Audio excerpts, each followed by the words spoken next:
Yesterday, the CDC set out guidelines, and they wanted the guidelines to go to schools, restaurants, churches, and other community establishments to help them safely reopen their restaurants and their businesses and to save lives.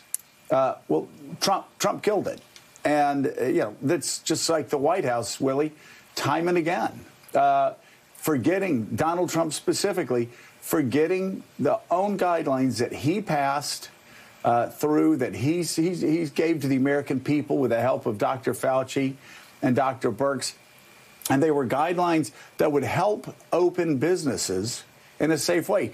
But he keeps pushing, and we're going to be talking about this, to reopen businesses as an unsafe way that'll cause a second wave of deaths, that will cause the death of a lot more senior citizens who apparently he's ready to just sacrifice so the stock market might go up a couple points, and force a second shutdown, which you and I both know will cause just tens of thousands of small businesses to go bankrupt and out of business when that happens.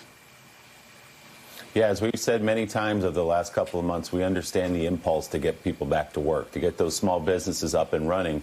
But this is the week the president explicitly just came out and said, I'm moving on. I'm turning the page. Enough is enough. We've got to get people back to work. Unfortunately, the testing, the science, the public health side of it has not caught up to where he is. He wants it to go away. Remember, he said it was going to magically disappear. Well, now he's closing his eyes and clicking his heels and hoping it will go away so he can get on not just with this economy for the people, but for his own presidency and his reelection. Every public health official, those CDC guidelines, Dr. Fauci, Dr. Birx would tell him that these places are not ready to go as far as he would like to go in terms of reopening the economies. As you say, it will make the problem worse. But he has arrived at a place where he can't stand watching this anymore. He can't stand watching what's happening to his presidency, and he's ready to move on. Well, it's about politics, and it's not about health. It's not about safety. And it's really not about the economy, because he's going to make the economy even worse by doing this. You know, he did say one thing, Mika, that was correct. Yeah.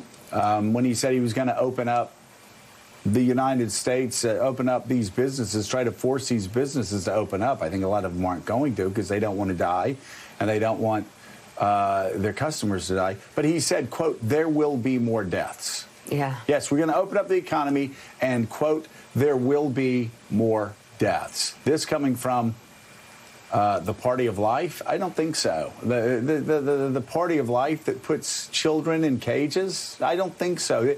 Any suggestion that this party is a Party of Life is laughable at this point. When you have all of Donald Trump, it seems that so many of Donald Trump's supporters and the national media now are just brazenly saying that a senior citizen's life is not as valuable as the life of somebody in their 30s or their 40s. I could list names. I don't have to. They're all out there. They are no longer the Party of Life. They are a party of the bottom line. They are a party of the stock market. Anybody says that they're the Party of Life because they want to protect life before a child is born, but not after, and that seniors, their deaths are not tragic, like the death of a 30 or a 40-year-old, or a Texas lieutenant governor going out and saying, oh, hey, you know what, we're willing to sacrifice ourselves, we're willing to die so the stock market can go up. No, they're not. And if you look at poll after poll after poll, Mika, Americans understand how serious this is. And this morning as we wake up, over 76,000 Americans dead. More Americans now have died from the coronavirus, which Donald Trump said would magically go away in April, than died in civilian deaths in World War II during the Blitz of London, during the Battle of London, during Hitler's, the Nazis' bombing of the London people. Well, and to your point, Joe, in just a few minutes, we're going to be showing our viewers really a step-by-step look at the president's words as the virus ravaged the country. And you can watch what he's saying versus the death toll. It will be a very striking look at how he has not led us through this with the facts. How interesting that today is the 75th anniversary of Victory in Europe Day. Yeah. And Yes. we got there. Britain got there. Our allies got there. By talking about sacrifice, by understanding how difficult it was going to be. Churchill never once hesitated to tell the British people in 1940 how difficult it was and how their lives were. We have a president that has been Pollyannish from the very beginning. From the very beginning saying, no, it's just one person, soon it'll be zero. It's 11 people, soon it'll be zero. It's 15 people, soon it'll be zero. It's going to magically go away in April. Don't worry about it. You Republican senators, you need to just relax. Everything's going to be fine. 76,000 dead. And we're going to have a lot more, but you don't know exactly how many more we're going to have because the CDC tried to put out those guidelines last week.